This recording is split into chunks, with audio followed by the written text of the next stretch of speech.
researchers doing their thing.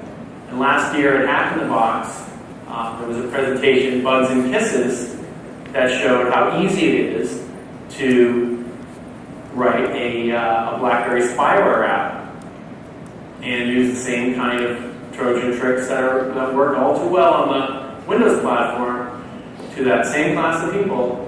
It works on the BlackBerry. At Veracode, we did our own research kind of in parallel, and at ShmooCon, Tyler Shields, one of our researchers, released the Trojan that he wrote, and he released the source code too, so everyone could see how simple it was. He's not even a Java programmer. He just picked up enough Java so that he could write a BlackBerry Trojan, and we distributed the source code so people could see all it is calling the APIs. It's just saying, get the GPS location, wait a while, send it out over a TCP/IP socket somewhere, send it out over SMS. It's really trivial stuff. So the one, thing the one denial or theoretical thing I've been hearing, because this is the phase we're in right now with mobile Trojan spyware. And I know there's a panel about this tomorrow, and there's a talk about it later today. So I'm interested in that, what other people have to say. But we're really in this phase now where it's theoretical, right? People saying, no, it's theoretical, it's not going to happen. One of the things I hear is people say there's too many platforms. People aren't going to write, a BlackBerry Trojan and an iPhone Trojan and an Android Trojan and a Symbian Trojan. Well, maybe they're not, but each of those platforms has, 25 million to 50 million users out there. That's a pretty big target base with just writing it for one platform. So I don't buy that at all.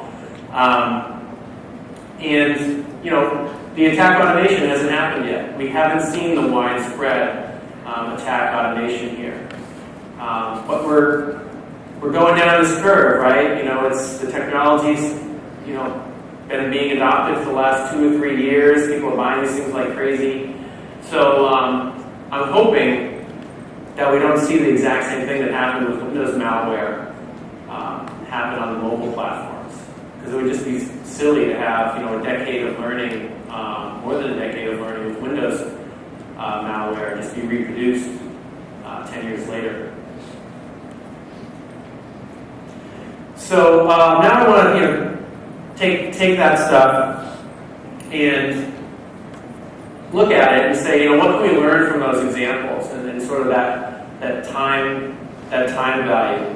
And one thing I thought about was, the attackers, when they attack the platform, have so much more knowledge about the vulnerabilities in the platform, the security model of the platform, than the designers did when they built it, because they have the benefit of doing this 2, 3, 4 years later.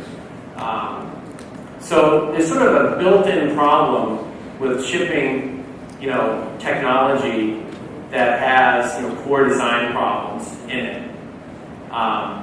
That the attacker can take advantage of all that stuff, and what are you going to do about it?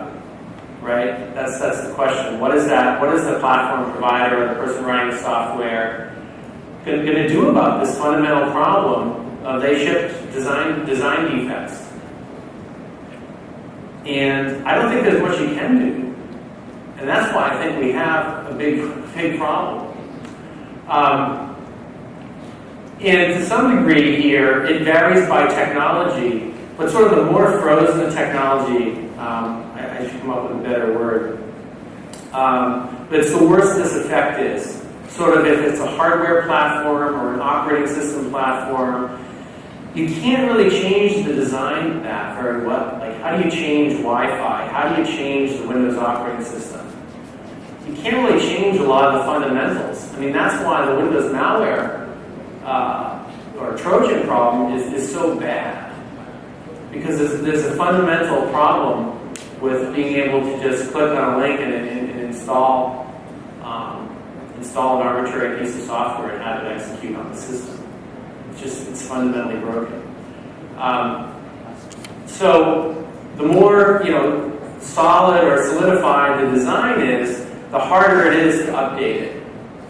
It's harder to take changes, and even if you do make those changes, they take a long time. I mean, look at Windows. Every release has gotten a little bit better at kind of informing the user and not letting the user install a Trojan running as a system, right? You know, they made a little bit of progress with XP, Service Pack 3, a little bit more progress with Vista and Windows 7, but the problem is still there. It's a little bit better. But it's because they need to have backwards compatibility to this fundamental system that they put out in 1995. So, I don't know if this is exactly right, this hierarchy, because I was thinking that maybe servers are a little bit more solidified than clients, but certainly hardware is hard to update the design, and operating systems are hard to fundamentally change. Client and server, you know, app level stuff's a little easier to change that. And cloud is really the easiest to change because no one has to install anything, right? You don't have to run around installing anything. It just happens in one place by the cloud provider. So the ability to react quickly once you realize something is wrong is definitely a benefit that you want to take advantage of. I think cloud can take advantage of that. So I don't know how many people have heard of the OODA loop, or some people call it the OODA loop. But the concept is, this is a decision loop. And Colonel Boyd was in the U.S. Air Force. He was a fighter pilot. But he didn't really spend much time being a fighter pilot. Really what he was a military strategist. And in the 60s and 70s, he studied air-to-air combat. And he studied what allowed one of the adversaries to prevail.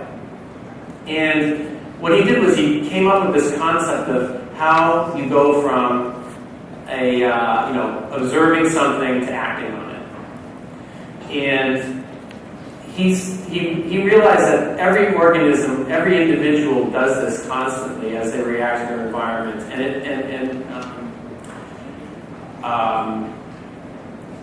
Organizations do this too. So first part of it is you observe, get some new information, you observe someone's coming at you, or you observe some new object shows up. And then you take that information and you orient that information into the body of knowledge and rule set that you already have, so you can start to make use of it. Then you have to come to a decision, and then you act on it. Right, and so this is the loop that happens as a fighter pilot is flying around and sees something on his radar, sees a missile coming at him, or sees a plane, and he has to react to this. So you can imagine, soldiers, a platoon of soldiers acting as a unit, as an organization, getting inputs and coming together, orienting, and making decisions and acting. The thing that Boyd did when he was studying this, he realized that the time domain is the most important part of this. It's how quickly you can go from observation to action. And that was his key insight, that said if you could go from observation to action quicker than your opponent could, you're going to win the battle. Because what happens is, you've already made an action, and and before the opponent has been able to act, so he's observing you doing something before he's able to act on the old observation. And so he came up with this concept saying, getting inside the attacker's OODA loop. If you can go through your cycle faster, you're going to win. And so you can see how this would work in a military scenario. And the time domain, it is the most important factor. You could have more numbers on the battlefield or bigger guns than the other guy. But if he's faster, if he's able to observe and take actions faster, he's going to win. There was a study done on playing chess where you can take half the pieces off the board, but if you allow that player to make 2 moves for every 1 move, even though he's got less numbers, less capability, but he's able to make more moves, he'll win, no matter what level the other player is.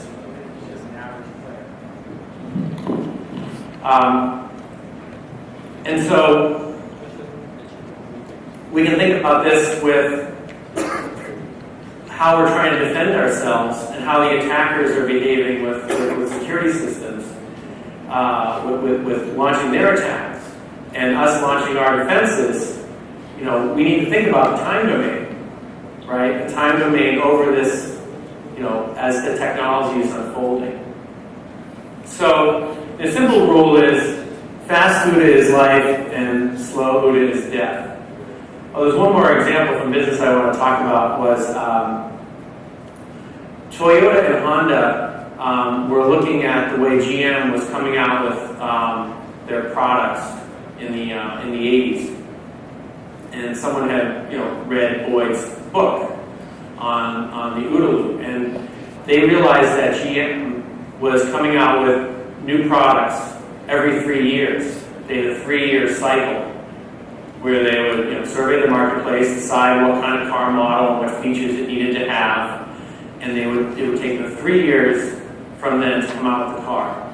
And so what Toyota and Honda did was, they said, well, what if we did one simple thing? We designed our product introduction to be 2 years. So we would, you know, observe the marketplace, and we would come out with our car in 2 years. So now Honda and Toyota are coming out with a car, and GM's car is basically already seems a year dated. And now GM is having to react to what Honda did a year ago when it does its next cycle. And then all of a sudden, Honda and Toyota have come out with their second 2-year cycle, and GM's only 1 year into its second cycle. And you can see how this multiplies over time to give a competitive advantage. So this is this can be applied to a lot of scenarios, and I like to, you know, apply it to security and look at how this is happening on different levels. So if you have a reactive model, if you ship vulnerable technology at a core level and you have to react to that concept, it's only going to work if your OODA loop is faster than the attacker's OODA loop. To have a reactive model where you're reacting slower than the attacker is able to react is dead from the very beginning. So, you know, a data point from this year, McAfee found 10 million unique malware samples in the first half of 2010. And they said that there were 10,000 Kubernetes variants per month. This is what the antivirus is reacting to. This is what the attackers are doing. They're observing, you know, what's working